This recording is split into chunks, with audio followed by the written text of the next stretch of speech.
This short video is my response to a question that you ask me a lot through my Facebook page, and the question is how to develop a good research title.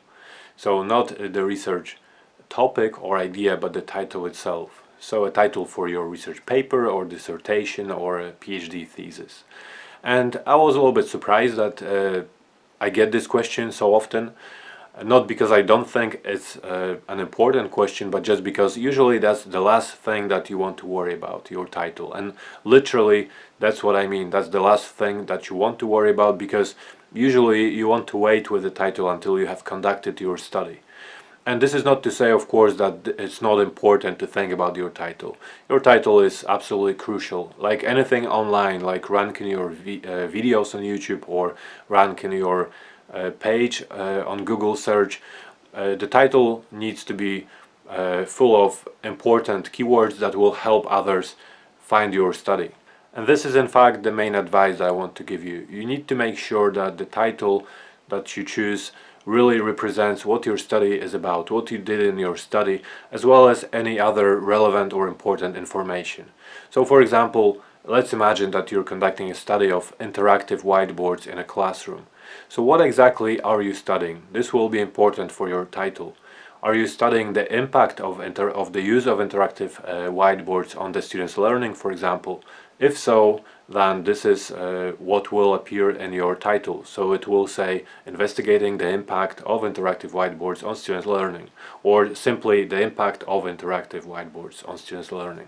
But just make sure that if that's what you name your research paper, this is in fact what you did in your study. So if the name is investigating the impact of whiteboards on students' learning, I would expect your study to be really measuring that impact, probably through some quantitative measurements which measure the students' performance maybe after they have been exposed to these interactive whiteboards. So it's definitely not going to be about their views or their beliefs or even the teacher's views on the impact of interactive whiteboards on students' learning, but about the actual impact. Similarly, if you're investigating, let's say, the relationship, some kind of a relationship between these whiteboards and the students' motivation, again, I would firstly expect you to actually measure that relationship. So you probably have some kind of tool for measuring motivation and then this relationship between motivation and the exposure to interactive whiteboards. And secondly, this is the word that you want to use in your title. So investigating the relationship between students' motivation and interactive whiteboards.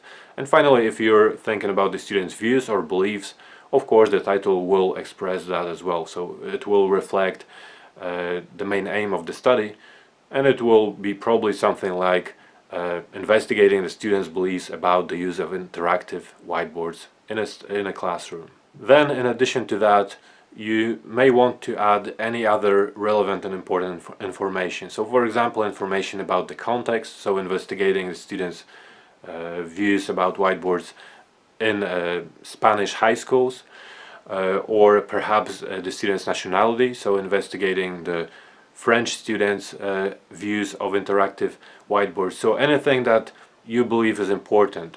If it's not relevant or if it's not important, then there is no need to add these words or this information to your title.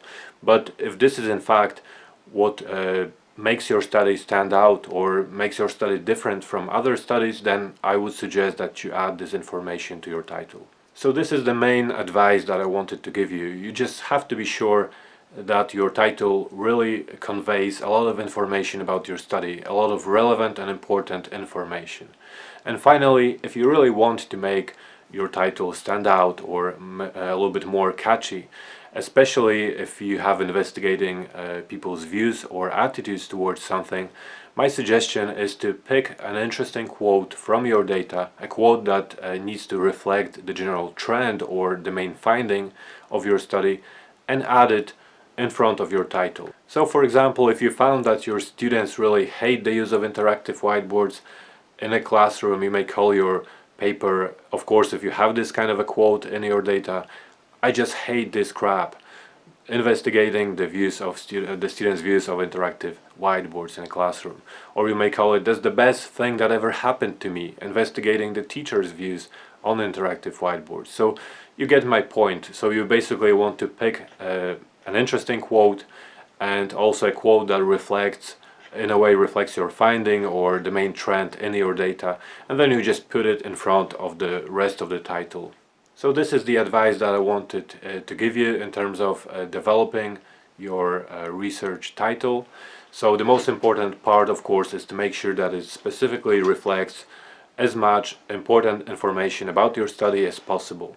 And then the second advice is that if you want to make it more interesting, you may consider using a quote from your data. So please keep sending me your questions through Facebook.